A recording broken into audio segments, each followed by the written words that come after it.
Hi, I'm Brad, and welcome to the Midnight Gamer Podcast. And I'm Nick, and welcome again, I guess. That's good enough, that works.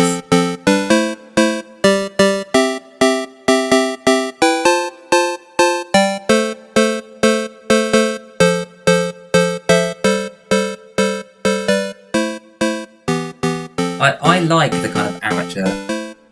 Yeah, it always should have angle. a degree of that. Because This is episode 7, by the way. is it? Yeah, Yeah, well, I mean, by the time this goes out, it could be episode 9.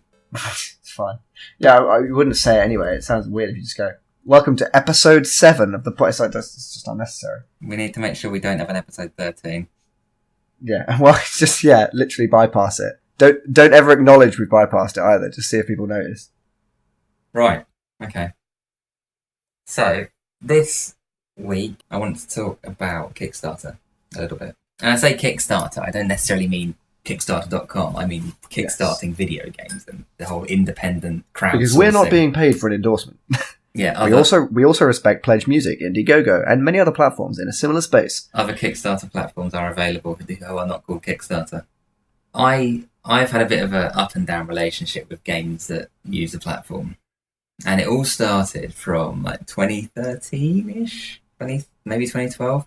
Because the first game, and the reason I registered for Kickstarter, was you'll have a reaction straight away, was the farcical event that was Peter Molyneux's Goddess. Mm. And it was cool, right? It was a cool idea that I could sort of be involved from the start of this development, even though, obviously, I didn't really do anything. Basically just cartoon black and white. I don't want to get into a conversation about Goddess That's in fine. it by itself, because I'll just cry. My feelings aren't as strong as they could be anyway. Well, it's just because I feel let down, but anyway, that's another conversation. I've got about 9 games on the go that I'm kicking at the moment. Mm-hmm. And I just wondered, about what your experience was with, these games that are kind of crowdsourced, and if you think they're a good thing, rather than necessarily just letting people develop games that they may not be able to normally. Yeah, I think it very much is a good thing, and it's good that it exists. I mean, for the same reasons across gaming as on any other platform. I mean, any platform, any other kind of medium. I mean, you look at what Kickstarter's done for the world of kind of tech, or of general kind of gadgets and apparel, and being able, I guess, to prove your market. And use that to help fund the actual kind of development and manufacture of your goods is great. The problem comes down to the same thing that we've seen with things like Steam Early Access, really, which is that it's all about trust. And you're put in a slightly kind of, I guess, a kind of a strong arm position from a legal perspective. Is if people fail to deliver, there's in many cases very little you can do about it. Obviously, if a game doesn't hit its targets, then you won't be building in the first place. But if you get past that kind of critical point, obviously Steam Refund's doing something about that on their side, you're kind of reliant on this kind of trust relationship between the consumer and the prospective manufacturer, developer, whoever they are, to actually deliver something which is up to standard. But it can come together really well. I mean, the only time I've probably only considered myself to have been stung.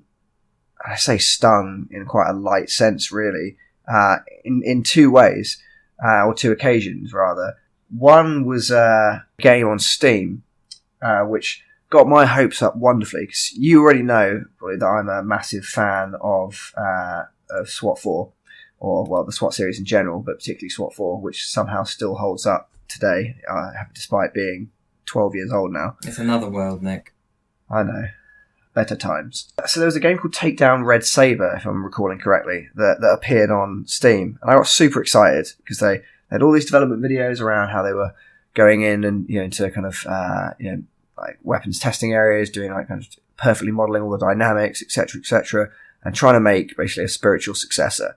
And then what we got in the end in this kind of glorious early access was, it felt like someone had kind of, like one bloke had kind of got about 3 weeks into kind of developing a kind of project game and then just given up. It was really tragic.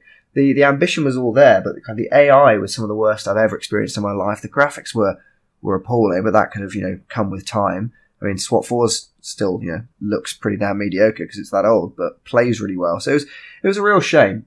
I mean, I'm playing devil's advocate here, and I think this falls into the early access, Kickstarter, anything, all that bracket. I mean, whose fault is that?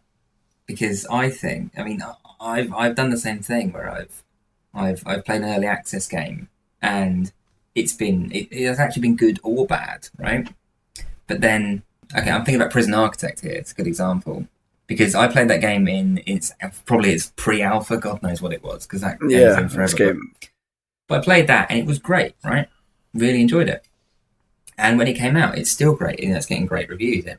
It's a really good game. But I played it so long ago, and I keep thinking, I should get back into that. But I have the same thing with Rust. It's like, where do I just keep playing it from alpha through to release and then keep playing it, or I feel exactly. Like I played it on alpha for like 9-10 hours, maybe even more. And I'm like, I should wait for release now because otherwise I'm going to constantly be getting wiped. Yeah, and that was my verdict off the back of We Happy Few, for example. It was kind of a test of some of their features, and then very much a case of, okay, actually, I don't want the experience to be ruined now. So I again stepped off that post doing our write-up, and probably wouldn't want to re-engage until we're in the finished product. Same way, I mean, Rust was a good example where they actually reset development entirely. They learnt so much from the initial stages of their early access that they then kind of basically started building it back from the ground up. So it went from being kind of fun but buggy to being, unplayable, being much more, suddenly they kind of stripped everything out because they were rebuilding it. And it means that what they're building now is something significantly better. Which is a really good thing. Exactly. And that's kind of what the platform should be for. It's about, it's not supposed to be about giving people almost it shouldn't be thought of like when games go into beta, because it's not necessarily that. It's sometimes it is that if it's quite a short early access period, or if you've got a limited development power. But generally, it's supposed to be seen as literally letting your closest supporters in to the development process, so they can literally witness and kind of consult with you as you go. Not just, okay, you can play our game in a year earlier and tear it to shreds. But I think that's sort of why your article on We Happy Few and also quite a few more state that for a game that is not finished and openly not finished, absolutely, they're charging a fair chunk of money for it, and it gives people a false perception of what they're getting. I feel, because if I pay more than, if I'm buying a game, and let's say I'm not even looking at the early access part of it, I'm just like, I fancy a go at this. If I'm paying more than £6, £7, then I'm expecting something pretty fucking substantial. And I think that it's causing a little bit of a problem where people who understand game development, even just the concept of an alpha or a beta, and then sort of average Joe who just likes playing games, which is absolutely fine, but spends 25 quid on We Happy Few, for example, and then goes, what's this? And it causes a problem, I feel. Yeah, and I think it's an interesting one there, where if you compare the two models, early access and say Kickstarter, you've got one platform where you're basically giving people an entry price, which might then change slightly down the line. You might add an extra margin to it, but generally speaking, you're saying buy the game now, and because we've got your money, it'll help us, and we can and therefore you can get into it earlier. So yes, in that instance, there is much more of a sense of that. I think the interesting thing with Kickstarter, obviously, is the fact that it's this kind of threshold of, nothing, you can back something, but it's only when that thing gets fully funded and kind of passes over that timeline, that's when you then get billed. So it becomes this situation where it feels more like, that's why the word kind of pledge gets used on Pledge Music, for example, and kind of back gets used on here, rather than it being you're kind of buying into it. Yeah. Because actually you're more it's almost like a kind of an agreement and a kind of gesture of good faith, but obviously you're then locked in by the platform itself. So Kickstarter acts as almost an intermediary to secure that agreement, and it feels like slightly less of a commitment in that form, purely because the money hasn't come out of your account at that point. Albeit it does mean you then run into that lovely event where a year later, having backed a set of crazy headphones that you thought were awesome, you suddenly find 200 quid leaving your account and start to cry when your month's rent comes in as well. I suppose it's because I think of it more like, when I use Kickstarter, I feel like it's more of a pre-order. Yeah. And I mean, don't get me wrong, it's a massive, massive pre-order because you are going months, years in advance sometimes. Yeah. But I'm quite happy in myself to say, okay, Shenmue is a good example for me. Like Shenmue 3 was put on Kickstarter, and for me, all my dreams were coming true. I was like, right, it's not going to come out to the end of 2017. Not a problem. I put my money in and I wait. Okay, that's cool. Yeah. What I wouldn't want to happen there is, for some reason, they put an early access out. You buy it for half price, let's just say, and you end up sort of just confused, a bit disappointed, or the whole. And maybe it's a bad example because it's such a story-based game. I think that a lot of people don't necessarily understand the purpose of an early access game compared to pre-ordering something on Kickstarter, or hell, pre-ordering something on Amazon. It's a different thing entirely. I think the thing it's kind of that we've passed this tipping point of volume though as well. Like, it's gone from being quite a kind of elitist thing of like, look, it's a specialty thing. If you want to, you can buy into early access of games. It's not, it's not like on Steam. There's like a section, like similar to Greenlight, where you can go on and be like, if you're the sort of guy who likes doing backing and this sort of thing, and getting involved in early development, go and see what games are sitting in that area. So it feels less like it's making it elitist. And I really agree with that. It's literally games just appear on the store page and go, here, you can buy this game for £30 now. By the way, it's early access. And it's almost an afterthought. And that's probably where the mentality comes in, because it's past such a volume now where millions of people are buying into early access that it seems mainstream, and therefore people feel like, well, everyone's doing it, everyone's talking about it, it's getting reviews, it's getting write-ups. Why am I not doing it? Yeah. Especially when you're a developer and you've got very little money and you can quickly source some income here. Yeah. And then the audience experience the exact same thing, where they're thinking, well, everyone seems to be buying into this game now. Steam, the Steam app tells me there are, 700 people playing it right now. I guess it's the in thing. I'm going to do it. Yeah.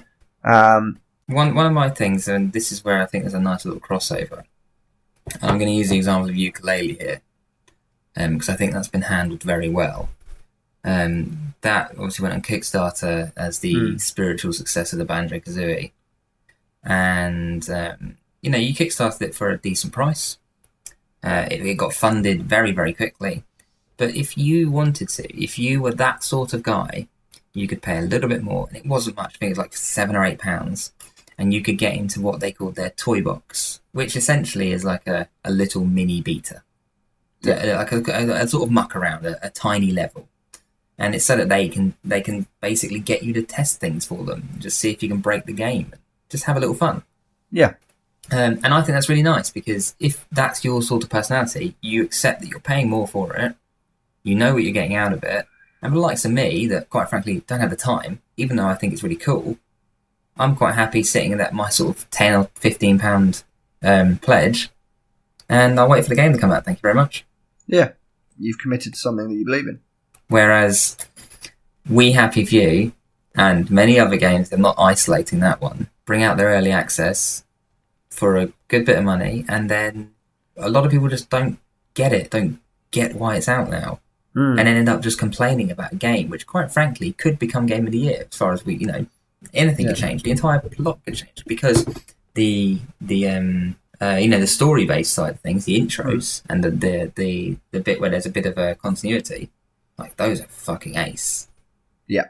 And that needs to be built on, like, clearly. And I know that I'm going into like articles here, but a lot of people just go, "We Happy Few, it's not very good, is it, at the moment?" Yeah, no, well, that's because it's not a game yet. But they don't even say at the moment. They just say it's crap. And then does that do more damage? Yeah, it's like you wouldn't if you were walked in as a games journalist into a dev studio of a normal AAA title, and they said, kind of, well, we're going to give you an exclusive look. Here's kind of what we're working with at the moment. You wouldn't leave and then write up and say that was a piece of crap. No, but that's what's happening. And I think it's about the volume as well, and what it can do. That when you get a shed load of players onto, like, when you get a large proportion of your potential audience base suddenly playing the early access as well, it becomes quite a risky strategy, because you then end up with a whole host of people now making first impressions, getting hype, and all that kind of initial launch hype to some extent gets taken away, because a lot of what you see on launch now is going to be stuff that they're already familiar with. They've already been playing your game for 12 months, and then they're now getting the kind of polished version of it. The hype it can do very good things sometimes, but can also sometimes actually plague a game by detracting or causing people to kind of lose that air of mystery and go, yeah, actually I've been playing it for a few months and it's okay, I guess. And I think that's where your point a while back about trust is so key here. Because if you have no faith or no trust in the developer to at least communicate with you what's going on, then it will damage you. Unless you're making a fucking great game from day one, then who cares? I'm thinking like my experiences of a game called Subnautica, which I'm not sure if you've played, but it's like an underwater 3D exploration game. Really, really good game, and the team behind that have been really, really quite open about when they're going to be doing wipes, when they're adding stuff, why they're adding stuff. It's really clear. So you know that if you spend 10 hours on a game, I've spent a good 6 hours building a base underground, and they've gone, sorry guys, we're wiping next week because of this very legitimate reason. And I'm like, fair enough. It's openly, obviously an alpha the whole time. Yeah. So I'm not getting pissy about it. And I also know that the end game's going to be something pretty spectacular. You get things like, looping right back to the very start, Goddess, and that came out as a finished game and was just a mess. Yeah, it's also about the obvious one. We're always going to have to make this reference is just to certain genres as well that end up becoming saturated because of this. And the obvious one is survival games. You look at Steam, and every week you'll have another handful of early access survival games appearing on the homepage. And the problem with these as well is that you're giving people early access, and yes, people will buy them, but suddenly, it's good in a way, because then with a saturated genre like that, by allowing people to actually play it, it can be easier to actually communicate the fact that you've got a USP to your game. But whether or not you do, you're then stuck in a position where you've actually got a hugely fragmented audience base of people who want a decent survival game, who are now just all spread out across a shed load of early access titles, none of which have actually come out yet. Some of them have been in development for 3+ years now. It means that it's potentially easier for you to be able to actually showcase the USP of your game because people can get their hands on and see it. But then, unfortunately, you then end up with a lot of these games, very few of them actually ever being finished, and a whole fragmented audience base of people who want a decent survival game, basically just spread out across a load of unfinished early access games, some of which have been in early access now for multiple years, which in principle is a fine concept, but just ends up with almost a whole genre that it's become kind of a toxic. It's almost a toxic topic now. Survival games, which is why kind of We Happy Few was interesting in so much as it definitely differentiated its vibe a lot more than some of the other ones before its time. That game in particular had such a visual style going on about it that it kind of pulled itself apart, and people don't think of it like that. Exactly. But in the same way, like you said, Rust is a great example here because it's a survival game. It's very community based, but. Christ, it didn't just launch day one and people were like, this is the survival game. There are so many out there that people, like you said, you can talk to people about survival games and more will just appear every single day. You've never heard of them and you'll never hear of them again. It's a dangerous thing. Whereas, and the ones that people do hear of have generally been around for a while now. Rust is one of the most kind of YouTubed games around, and it's still a really basic sandbox. It's got its problems. And it's got even when I was playing on community servers, hitboxes are completely fucked sometimes. But so what? Yeah. In actual fact, the fact that it's so rough and part of the magic of that actually is people just find themselves pissing themselves laughing at stuff like that. It's just when the original game came out, and when you crouch down, your genitals just simply flattened to your body and became a texture. It's what is that? But the thing is, right, the whole Kickstarter thing, the whole early access thing, whatever method you want to use, let's be honest, there are two reasons it exists on paper. One, you as a developer are able to test your game with a community, and ideally that community feed back to you to make the final release a better product. And that does happen to an extent, okay? Yeah. But I think that the more common reason it exists and it's become such a big thing is because as an indie developer or even as a semi-professional developer, how in the hell are you meant to compete with, the likes of Activision, EA, Blizzard, who are just, cash rich, and you, quite frankly, have barely got time to breathe, let alone make a decent game. Even if you to at least cover your overheads throughout development. You can be an incredible coder with an incredible great idea and an amazing artist, but how the hell are you meant to make a game with no money? And obviously that's a great thing, you've got so many of these things on, and Kickstarter here is a great example where I've got this great idea and do you trust me to make it? Well, okay, I'll give it a punt. Yeah. And I think that Kickstarter is potentially, and I include early access here, getting a little bit of a bad rep where a couple of people are letting that trust go. Yeah. There have been some pretty high profile failures where games are meant to be made, and and Kickstarter makes us very aware. If you give someone £10 or £15, even £100, doesn't mean shit, really. Yeah, that's exactly the point. People need to remember, just because Kickstarter has become very mainstream now, and yes, again, all these other platforms and early access, people just need to remember what they're getting themselves into. You wouldn't go onto Crowdcube or one of the general kind of crowdfunding investment platforms and think of it so lightly as you do sometimes when you go onto something like Kickstarter. People will happily throw down 30 quid there, and just that sense of risk has been completely disassociated. Yeah. I backed the game Dead Crusade, which is like kind of a co-op medieval zombie game. Fortunately, the funding got cancelled, I think, 20 minutes after I backed it. I was like, wow, okay.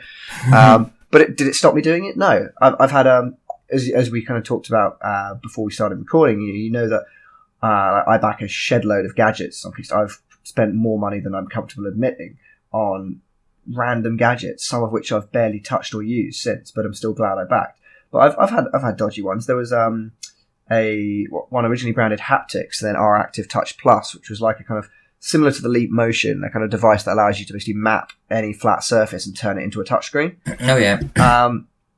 It arrived. They fulfilled it. They shipped it. There were some issues with the software, so the day after launch day, they basically pulled the software, so nothing works anymore. And but then that was like 2 years ago, and the guy basically bailed and is now doing tours all over parts of Asia, basically promoting himself as like some amazing entrepreneur business person. He's not actually delivered a working product yet. It's basically a brick sitting in my in one of my drawers. Yeah.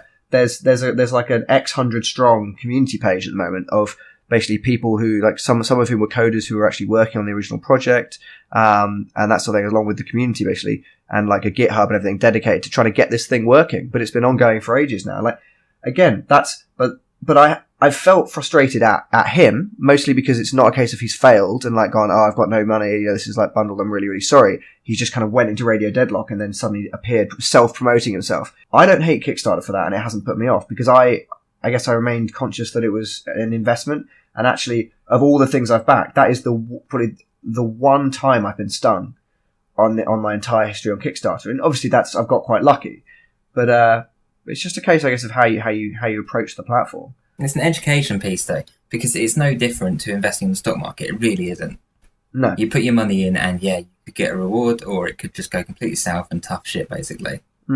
But as you said, I think mainstream's a really good word here. Kickstarter has become so like, oh, I'm doing a Kickstarter, or I backed it on Kickstarter. Well, yeah, great. And I hope to God that the money I've invested in Shenmue 3 comes out. Yeah. Bloody hell, I do. But if it doesn't, I'm not going to... I'll be upset about it, but I won't moan about it. Yeah. There's a very distinct difference. The point to take into account as well is that, like, these are businesses we're talking about. Like, yes, sometimes they are a bloke in a garage trying to assemble something and hope he can get a manufacturing deal from China to mass market it. But at the end of the day, like, there are a lot of things that can, and we'd know as entrepreneurs as well, there's a lot of things that can stand in the way of your business working out, especially when you're trying to manufacture and R&D a product. Like, so when you look at something like, say, Pledge Music, for example, a music exclusive crowdsourcing platform, there's maybe a greater sense of reliability, because you see a band go up on there. Generally, most people who get on to play music are already at a point where they've got a kind of a couple of decently recorded tracks anyway, so they can kind of showcase what their sound is. They're kind of at a decent sort of stage. They just want enough money, they want X thousand pounds to get in the studio and just basically record a fully polished album and hopefully get a producer involved. There's far less risk because if they go in a good studio, it's going to sound quite good, and you've already got a hint of what their music sounds like, so you know that it's going to work out. There's far less variables in play, even though obviously the struggle of a musician, as I can speak firsthand, is very, very real. Yeah. But you end up with less of these kind of like false gambles playing off, and it's more about personal taste. Whereas with Kickstarter, people are trying to develop bits of tech that there might not be a market for. They might not have been done before. There might be a reinvention of something that already exists. There might be a big market player that's already undercutting and beating them. There's so many things that can stand in their way. I mean, I think the music example is very good, to be fair, because it's like right now, and also music is very, very, even to someone who doesn't understand it, it's very clear. Like, if you listen to someone, do I like that? Do I not like that? Can that person play the instrument? Like, I can recognise if someone's good at guitar, even if I don't know anything about guitar. Whereas, if someone puts up a nice bit of a constructed CGI sequence, for example, and I'm like, oh, that's cracking, that's really good. But simultaneously, it doesn't mean a person can write a good variable code that responds to movement and all this stuff that quite frankly, you can see how I'm struggling in the conversation. I don't even know what I'm really saying. Yeah. But you can't, it's so hard to judge as an uneducated coder or, games developer, whereas I'm just a player. Exactly. Will the narrative hold up? Will the gunplay mechanics hold up? Will it be bug-free? Yeah, exactly. And I, for one, I do think it's a really good thing. I think that the platforms, and I think Steam here is the biggest culprit, honestly, is that they need to be more transparent. I don't blame Steam, like I don't blame Kickstarter, but I just feel like there needs to be a kind of window, like, just to make you guys completely aware, this game is not ready. So you're investing in something really early here. And I know that they've got the whole, you are buying a pre-release here. But I think that the reception of We Happy Few and other games, I said that one's just so recent in my mind, has shown that I don't think that's clear enough. Yeah. And I think the problem is that if they were to segregate it more, akin to what they do with Greenlight, the problem is the developers themselves would feel stung because they would be having their potential audience completely shattered down to a fragment of what it is. It would silo everything, and generally, it would basically mean the power of that platform would be massively reduced. And obviously, from Steam's own perspective, they'd then be potentially making far less of a cut. But at the same time, it feels like almost this either that or some compromise between is the only way to fully demonstrate to people, like, these are games that deserve to be looked at in isolation. Almost, this is our do you want to dabble and be an investor in games sort of platform, which is what it is. It is basically, it's a pre-orders, kickstarting, crowdfunding, all this sort of thing is effectively like just a user-friendly way of investing in brands. I agree. I completely agree with that. And I think that if I talk to someone and they say, oh, that's not the case, I'm more concerned about how it's been communicated to them about what they're actually doing, or even their level of understanding, quite frankly. So, I mean, I'm really interested to hear what other people think about this. Because in my very black and white solution would be for early access on Steam, for example, to make it more limited, to just make it a little bit harder to get to, but then immediately I'm then restricting a developer's money, and who am I to do that? Yeah, the other thing as well to bear in mind from platforms like this is that, alongside all these games that may well work out or not, or may kind of, break even, whatever they might do, you've then got the massive standout successes, the games like, the Star Citizens and the Elite Dangerouses, which actually, again, you're looking at reimaginings of titles from, aeons past that could well not have happened, even though, they might have been able to scrape together that money from investors elsewhere, and it might have happened. They've been kind of sitting in the wings for ages, and Elite Dangerous made $1.5 million on its Kickstarter, and obviously has been getting funding since. You had Star Citizen, which made 2.1, And now that pales in comparison to what they've actually made. Yeah, so the likes of Star Citizen, for example, did a $2 million Kickstarter, and as of December even, so 6 months ago, they'd hit 100 million of funding. That's crazy money, isn't it? That's just mad. And this is a game that's still only like partially developed.